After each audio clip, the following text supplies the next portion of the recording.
Loop concept and while loop, ये दो concepts आज हम देखेंगे। लूप हमेशा रेपिटेटिव या आइटरेटिव स्ट्रक्चर्स को कहते हैं। A type of control structure that repeats a statement or a set of statement is known as looping structure. It is also known as iterative or repetitive structure. In sequential structure all statements are executed in one. हमने पीछे जितने भी sequential, उसमें तमाम statement सिर्फ एक ही दफ़ा execute होती हैं। कंडीशनल स्ट्रक्चर में हमारे पास या हम एक सेट ऑफ स्टेटमेंट को एग्जीक्यूट करते हैं या हम सेट ऑफ स्टेटमेंट्स को एग्जीक्यूट नहीं करते।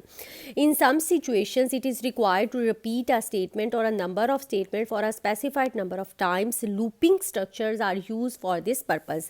Loops are basically use for two purposes, दो पर्पज़ है। या तो हम उसको एक स्पेसिफाइड नंबर ऑफ टाइम्स को बार बार रिपीट करना चाहते हैं, 10 टाइम्स हम स्क्रीन पे कुछ देखना चाहते हैं तो हम लूप इस्तेमाल कर सकते हैं।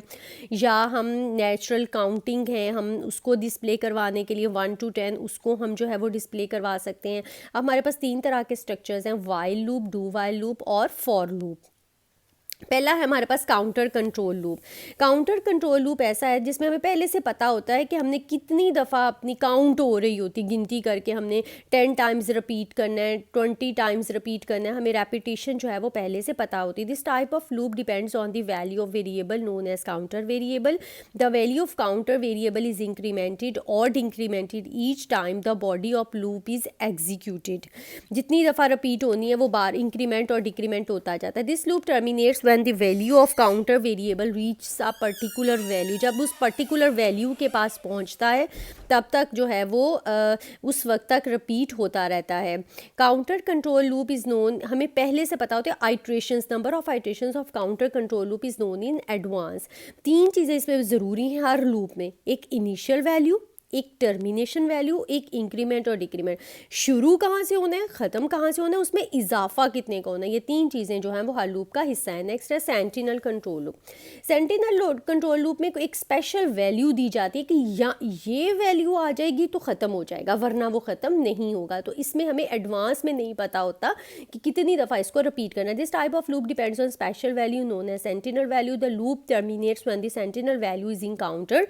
These types of loop are also known as conditional loop. इनको कंडीशनल लूप्स भी कहते हैं। फॉर एग्जाम्पल, लूप में execute while the value of variable is not -1, यानी वो कहता है कि अगर -1 नहीं है तो लूप जो है वो ख़त्म नहीं होगा, जब -1 हो जाएगी तब टर्मिनेट हो जाएगा। ये उसकी एक स्पेशल वैल्यू जो है वो रख दी जाती है। The number of iterations of sentinel control loop is unknown, it depends on the input from the user. Suppose a sentinel value to terminate a loop is -1 if the user enters -1 in, यानी अगर पहली दफ़ा ही user ने -1 enter करे तो एक ही दफ़ा execute होगी, और अगर उसने 5-7 दफ़ा वैल्यूज़ को 4 कर दी, फिर 5 कर दी, फिर -1 की, तो जितनी दफ़ा वो वैल्यूज़ दे देगा वो एग्जीक्यूट होंगे, और जब वो -1 देगा तब लूप जो है वो ख़त्म हो जाएगी। A sentinel values commonly use with while loop and do while loop. पहला लूप है हमारे पास while loop. While loop is the simplest loop of C++ language. This loop executes one or more statements while the given condition. जब तक condition true रहेगी तब तक value जो है वो एग्जीक्यूट होती रहेगी। It is useful when number of iteration is known in advance. While condition और स्टेटमेंट, कंडीशन है हमारे पास, और जब तक कंडीशन ट्रू रहेगी वो स्टेटमेंट्स एग्जीक्यूट होते रह जाएंगे। ये हमारे पास, जब हमारे पास ज़्यादा सेट ऑफ स्टेटमेंट्स हैं तो स्टेटमेंट 1 2, तब ये उसकी यानी कंपाउंड कंडीशंस की सूरत में। फ्लो चार्ट है, कंडीशन है हमारे पास, जब ट्रू होगी लूप बॉडी एग्जीक्यूट होगी, ऊपर दोबारा चला जाएगा, जब फॉल्स होगी कंडीशन तब वो है जो इसमें से निकल आएगा। प्रोग्राम है हमारा, write a program that display counting of from 1 to 10। अच्छा, इसमें हमने काउंटिंग जो है वो 1 से 10 तक लूप की मदद से डिस्प्ले करवानी। n की वैल्यू 1 होगी, क्लियर स्क्रीन हो गया, वाइल n लेस इक्वल्स 10, जब तक n की वैल्यू 10 ना हो जाए। तो n1 शुरू इब्तदा 1 से है और एंडिंग 10 से है, तो ये हमें इनिशियल पोजीशन भी पता चल गई, टर्मिनेशन भी पता चल गई। n++ हमारे पास इंक्रीमेंट है, इसी तरह इंक्रीमेंट भी हो सकता है, डिक्रीमेंट भी। जब उल्टी लूप चलाएंगे तो डिक्रीमेंट हो जाएगा।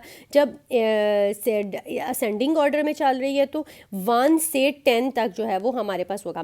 पहली दफ़ा n की वैल्यू 1 लेस है 10 से, कंडीशन ट्रू हो गई, उसने 1 डिस्प्ले करवा दिया और n की वैल्यू क्या कर दी 2 से दोबारा ये वाइल पे जाएगा। अच्छा, इनिशियलाइजेशन सिर्फ एक दफ़ा शुरू में होती है और बार बार वो कंडीशन पे चलता है। 2 लेस है 10 से, कंडीशन ट्रू हो गई, 2 डिस्प्ले करवा दिया, तो उसने डिस्प्ले करवा दिया, n की वैल्यू हो गई 3, 3 लेस है 10 से, कंडीशन ट्रू हो गई, फिर 3 डिस्प्ले करेगा, 4 5 6 अप टू 10 जो है ये डिस्प्ले हो जाएगा।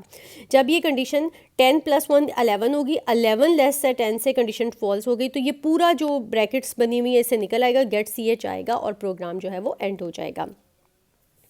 दूसरा प्रोग्राम है write a program that display first 5 numbers and their sum using while loop. While loop के इस्तेमाल से वो कह रहा है कि आपके पास जो है वो आपने सम निकालना है। सी की वैल्यू 1, सम में आपने जो किया 0, 1 लेस है 5 से, कंडीशन क्या हो गई, ट्रू हो गई, ठीक है। अच्छा, उसने C1 को डिस्प्ले करवा दिया, सम में पड़ा हुआ था पहले 0, 0 प्लस C की वैल्यू थी 1, 0 + 1 क्या आ गया 1, C में हो गई अब 2, ऊपर चला गया, वाइल पे चला गया, 2 लेस है 5 से, कंडीशन ट्रू हो गई, उसने 2 डिस्प्ले करवा दिया, C आउट आ रहा है ना तो 2 डिस्प्ले करवा देगा। सम में पड़ा हुआ था 1, 1 + 2 तो वैल्यू क्या हो गई 3, C + 1 वैल्यू क्या हो गई 3, ऊपर चला गया, 3 लेस है 5 से, कंडीशन ट्रू हो गई, 3 डिस्प्ले करवा दिया। सम में पड़ा हुआ था आपके पास पहले सबसे 0 + 1 था, 1 आ गया। दूसरी कंडीशन में 1 + 2 तो 3 आ गया। तो अब जब हमारे पास 3 वैल्यू तो 3 + 3 6 आ जाएगा, ऊपर जाएगा वैल्यू 4 हो जाएगी, 4 लेस है 5 से, कंडीशन ट्रू हो गई, 4 डिस्प्ले करवा दिया। पहले पड़ा हुआ था सम में 6 प्लस अब करंट वैल्यू C की थी 4, 6 + 4 10 हो गया। C + 1 से वैल्यू क्या होगी 5, 5 = 5, कंडीशन अगेन ट्रू हो गई, 5 डिस्प्ले करवा दिया। पहले वैल्यू पड़ी हुई थी सम में 10, 6 + 4 10 हुई थी, अब 10 + 5, C की वैल्यू 5 है, 10 + 5 15 हो गया, 15 आ गया सम में, तो C + 1 की वैल्यू होगी 6, 6 लेस = 5, कंडीशन फॉल्स हो गई, इस पूरी ब्रैकेट से बाहर निकला, C out some is 15 display करवा दिया, गेट CH हुआ और प्रोग्राम एंड हो गया। नेक्स्ट है हमारे पास write a program that display first 5 numbers with their squares using while loop. While loop के इस्तेमाल से आपने स्क्वायर्स जो हैं वो डिस्प्ले करवाने हैं। एन की वैल्यू 1 शुरू की कंडीशन, वाइल n लेस = 5 ये टर्मिनेशन जब तक 5 ना हो जाए। n की वैल्यू 1, 1 × 1 आपके पास आ गया 1, तो n 1 भी डिस्प्ले कर, C आउट n को 1 डिस्प्ले करवा दिया और n * n से क्या आ गया वो भी 1 हो गया, 1 × 1 1 हो गया, डिस्प्ले करवाया। n ++ से वैल्यू हो गई 2, 2 लेस है 5 से, कंडीशन ट्रू होगी, 2 भी डिस्प्ले करवा दिया, 2 × 2 4 आ गया, जो नीचे आप देख रहे हैं आउट 2 के साथ 4 आ गया। फिर n की वैल्यू हो गई 3, 3 लेस है 5 से, कंडीशन अगेन ट्रू हो गई, तो 3 × 3 9 हो गया। इस तरह से चलता रहेगा, 25 तक सिलसिला जो है वो चलेगा। जब कंडीशन फॉल्स हो जाएगी तो गेट CH आएगा और प्रोग्राम ख़त्म हो जाएगा। Thank you.